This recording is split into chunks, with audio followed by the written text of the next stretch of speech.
Hello mga malagotis makers over there. Siyempre magbabakasyon tayo ngayon. Magbe-beach tayo dito sa napakagandang beach resort na ito. So napakalayo nito.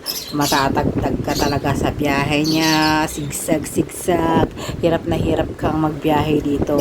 So lakas loob lang talaga ang aakyat dito. Tsaka yung kaba, mga takot mo nandirito. Pero kung ganito naman ang makikita mo at the end, napakaganda ng beach, 'di ba? Tingnan mo, kulay sky blue ang sky, pero ang dagat napakalinaw, guys. Ayan, pampatanggal ng stress at saka alam nyo ba, pamparelax talaga. Solve na solve yung binyahe mong zigzag road. So tara na, let's go. Magsi-swimming na tayo for today's vlog. Syempre, picture muna para perfect. Ayan ako. So ayan, napaka malumanay ng ating ngayon, dagat ngayon. Wala po siyang masyadong alon. Magandang maligo dyan kasi hindi siya alon-alon, hindi yung malaking alon. Ewan ko lang, basta ako gusto ko hindi maalon. Tingnan nyo naman, kitang-kita yung aking kalyo sa paa sa linaw ng tubig na ito.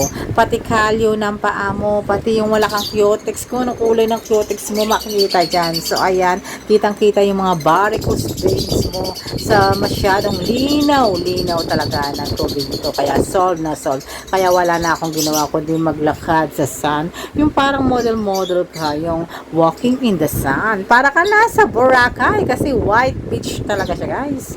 Yung makikita mo, ayan, tuwang-tuwa nga siya, guys. Ayan, no? Kitang-kita nyo kung gaano sila kasaya na naligo sila dito kasi wow, grabe. Mapapawaw ka talaga sa mga beach na ganito. Yung tanawin na ganito. Parang ang sarap lang talaga magbakasyon. Kagaya niyan, guys. So, kahit na gaano kahirap pumunta dito, kung ganito naman kasarap ang mapupuntahan nyo.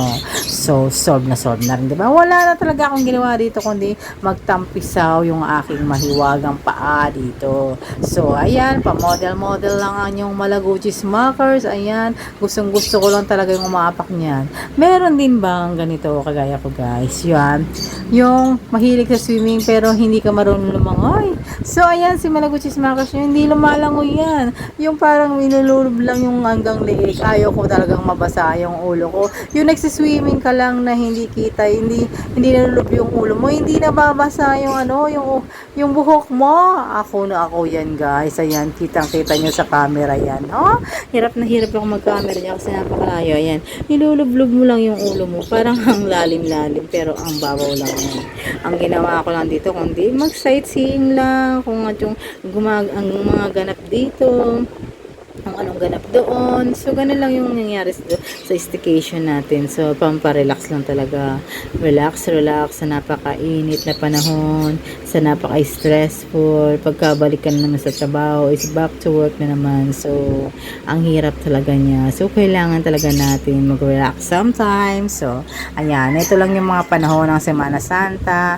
Nakakapag-banding ng mga pamilya, yung mga malalayo sa mga isa't isa, diba? Ito talaga yung time na yon for bandingan at saka syempre samahan mo na rin naman pagdarasal kasi nga pag nilay din yun, hindi lang puro saya-saya diba? So ginawa din ng mga beach na to para puntahan mo, para mag-beach. So ayan, tanggalin mo lahat ng mga stress mo yan, coming from Malaguchis Makers. So ayan, paano na yan, ano na pala yan, guys, yung palubog ng araw. Ayan, yung gabi-gabi na, kaya ganyan ang tsura ng beach. Ganyan pala yung tsura ng beach pag palubog na. And then ito naman, guys, pasikat na ang araw, sunset na siya. Napakaganda niyang pagmasdan. Alam mo, yung parang dinodrawing mo lang siya. Pero alam mo, totoo siya. Gumagalaw talaga yan. Yung lumalabas na talaga yung aring haraw niya talaga. Ang ganda lang niya. Tingnan mo, parang portrait siya, diba? So, pati yung aso ko, madaling araw, nagising yan.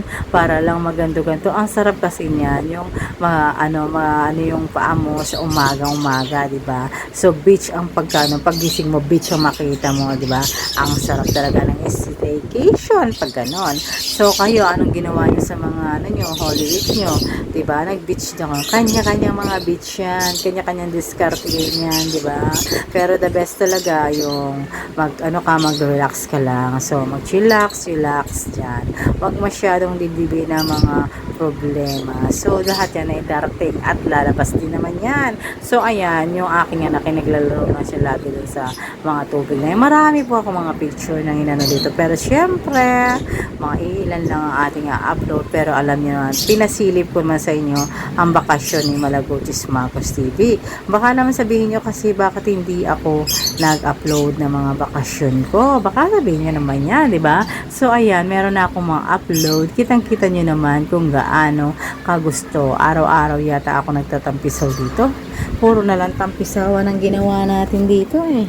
Ayan, kitang-kita nyo. Paalang nakikita nyo. Ayoko pakita yung mukha ko dyan kasi alam nyo ba kung bakit? Na-sunburn na po tayo dyan kasi maghapon na po tayo naligo. So, ayan, wala na tayong ginawa kundi magtampisaw. So, ayan. Mag-summer na rin kayo kasi summer feels pa. Kaya kayo magsa-summer vibe ng beach pagka umuulan na, pag bagyo na, pag tag-ulan na ba. So, ano pang inaantay nyo? Ngayon na kami mag-beach. Huwag nang patumpik-tumpik dyan. Sa linaw ng tubig na yan, mainggan nyo ka talagang mag-beach do. Yung mga bikini body ngayon, yung mga sexy, pwede yan. Pero tayo 60, huwag na tayo mangarap ng ganun. So, hanggang ganyan na lang tayo. Tingnan mo, oh, white sun yung ano niya. Napakalinaw. So, what are you waiting for? Tara na, mag-beach na tayo sa tabing dagat. Samahan nyo na ng mga kape-kape dyan. So, ano na, galaw-galaw, huwag puro drawing. Alam nyo ba, nakakita po kaming starfish na napakalaw. Pero binalik po namin yan kasi hindi namin alam kung ano yan. So, thank you so much.